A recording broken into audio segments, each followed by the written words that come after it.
Today we are going to be reading a book called Thank You, Mr. Falker, that was written by Patricia Pollico. So first, I would like you to look at the cover of the book. I want you to think to yourself about what you see on the cover. I want you to summarize in your head what is going on in the cover.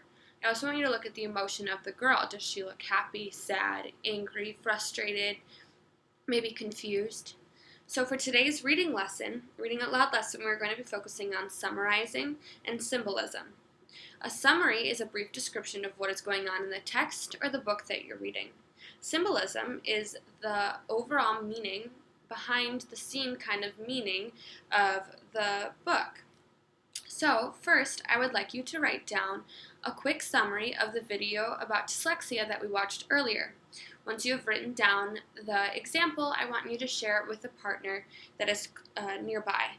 You will indicate that you're done when your pencils are put down.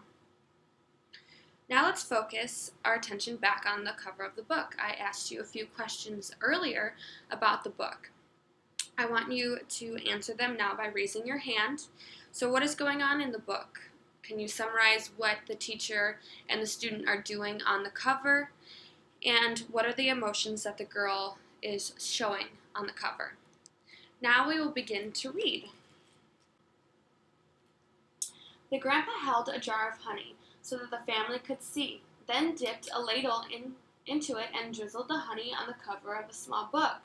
The little girl had turned 5. "Stand up, little one," he cooed. "I did this for your mother, your uncles, your older brother, and now you." Then he handed the book to her. "Taste." She dipped her finger into the honey and put it into her mouth. "What is the taste?" the grandma asked. The little girl answered, "Sweet."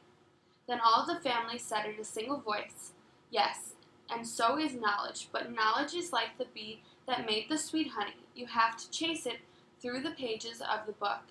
The little girl knew that the promise to read was at last hers. Soon she was going to learn how to read. Now there's a line on this page that I would like you to focus on. The line is, "Yes, and so is knowledge, but knowledge is like that bee that made that sweet honey. You have to chase it through the pages of the book."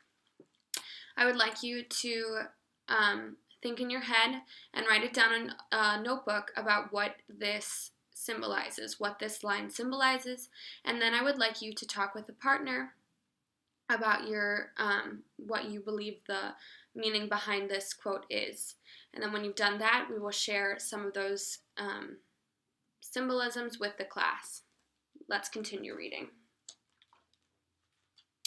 Trish, the littlest girl in the family, grew up loving books. Her school teacher mother read to her every night. Her red-headed brother brought books home from school and shared them, and whenever she visited the family farm, her grandfather or grandmother read to her by the stone fireplace.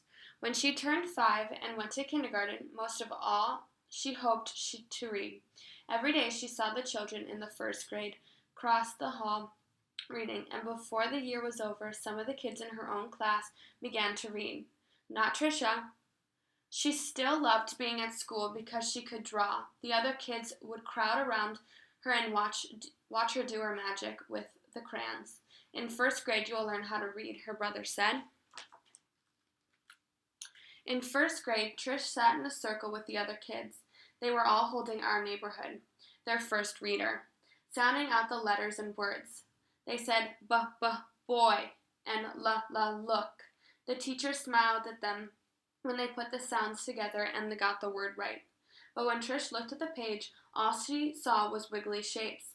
And when she tried to sound out the words, the other kids laughed at her. "Trish, what are you looking at in the book?" they said. "I'm reading," she said back to them. But her teacher would move on to the next person. Always, when it was her turn to read, her teacher had to help her with every single word. And while the other kids moved up into the second reader or the third reader, she stayed alone on Our Neighborhood.